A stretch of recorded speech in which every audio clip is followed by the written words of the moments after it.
बिस्मिल्लाहिर्रहमानिर्रहीम अस्सलाम वालेकुम।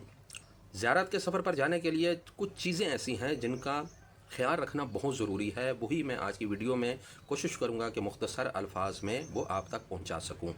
असल चीज़ ज़ियारत पर जाना नहीं है, असल चीज़ ज़ियारत की कबूलियत है। देखें कि ज़ियारत की कबूलियत अगर हो तो मासूमीन अलैहिस्सलातु वस्सलाम का फरमान है 70 मकबूल हज के बराबर एक ज़ायर को सवाब मिलता है। लेकिन चंद शराइत हैं वो बहुत ज़रूरी हैं। देखें, आप किसी भी सफ़र पर आप जा रहे हों तो उस सफ़र के लिए आपको पैसों की ज़रूरत होती है, ज़्यादा राह की ज़रूरत होती है, रास्ते के अखराजात की ज़रूरत होती है। सबसे पहले ज़रूरी ये है कि जिन पैसों से आप ज़ियारत पर जा रहे हैं वो हलाल के पैसे हों। हराम पैसे से ज़ियारत तो बहुत दूर की बात है। आप कोई भी नेकी का काम अगर हराम के पैसों से करते हैं तो वो किसी सूरत भी कबूल नहीं है। चाहे आप हराम के माल से सदका करें, खैरात करें, गरीबों की मदद करें, मसाजिद तामीर करें, मजालिस करवाएं, कोई भी आप अमल करते हैं, अगर खुदा न खास्ता वो हराम के माल से है तो उसका कोई अजर व सवाब नहीं है, बल्कि वो मज़ीद आपके लिए वबाल जान बनेगा। तो पहली शर्त यह है कि ज़ियारत के सफ़र पर आप जाना चाहते हैं और आप चाहते हैं कि आपको 70 हज के बराबर सवाब भी मिले और आपकी ज़ियारत भी कबूल हो, तो आपके पैसे हलाल के होने चाहिए।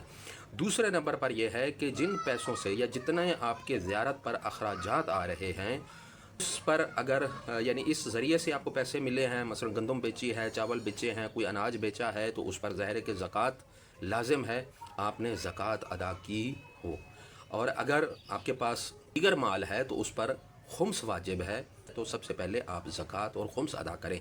अगर आप ज़ियारत पर जा चुके हैं और वापस आ चुके हैं या ज़ियारत के सफ़र पर अब हैं और इस चीज़ का आपको इल्म नहीं था तो मसला नहीं है, आप अभी से नियत कर लें और जितने भी आपके ज़ियारत पर अखराजात आए हैं उस माल का ज़रिया जो भी था, अगर उस पर ज़कात बनती है तो वो ज़कात अदा करें और अगर उस पर खुम्स बनता है तो खुम्स अदा करें, ताकि आपका माल पाक हलाल हो। उन्हें नियत करनी है कि मैं ज़ियारत के सफ़र पर जा रहा हूँ, इस मुक़द्दस सफ़र पर जा रहा हूँ। सफ़र है वो कुर्बतन इल्लाह हो, कि आप अल्लाह के कुर्ब के हसूल के लिए ज़ियारत के सफ़र पर जा रहे हैं। और जब घर से आप निकलते हैं तो आप अपनी तरफ से, अपने वालिदैन की तरफ से, अपने मरहूमीन की तरफ से, अपने मुर्दगान की तरफ से, हत्ता कि आपके ज़िंदा जो घर के अफराद हैं या आपके दोस्त अहबाब हैं, उन तमाम की तरफ से आप ये नीयत कर लें कि ये जो ज़ियारत पे मैं जा रहा हूँ, आप उनकी नियाबत में जब ज़ियारत कर रहे हैं तो उन्हें भी उसका सवाब मिलेगा। जब आप ज़ियारत पे जाते हैं, खुदावंद ताला ने अगर आपको माल और दौलत अता किया है तो यकीन रखें कि इसमें आपका कोई कमाल नहीं, ये खुदावंद ताला का आप पर लुत्फ़ और करम है। दुनिया इम्तिहान गाह है, किसी को खुदावंद ताला माल देकर आज़माता है और किसी को गुर्बत देकर मुश्किलात में मुब्तला करके खुदावंद ताला आज़माता है।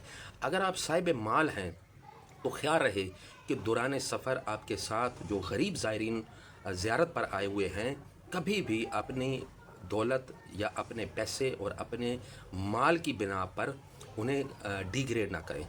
अब हो सके तो अपने गरीब ज़ायरीन की आप मदद करें। किस तरह से, क्या कुछ खाना चाहते हैं तो उनको भी साथ में खिलाएं।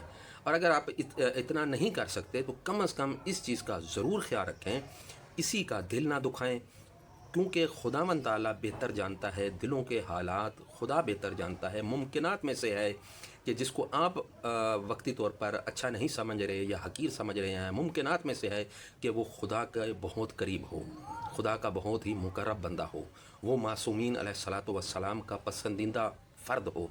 खुदावंद ताला आपको जल्द अज जल्द ज़ियारत के सफ़र पर लेकर जाए। इंशाल्लाह मिलते हैं अगली वीडियो के साथ, तब तक के लिए इजाज़त दीजिए। खुदा हाफिज़।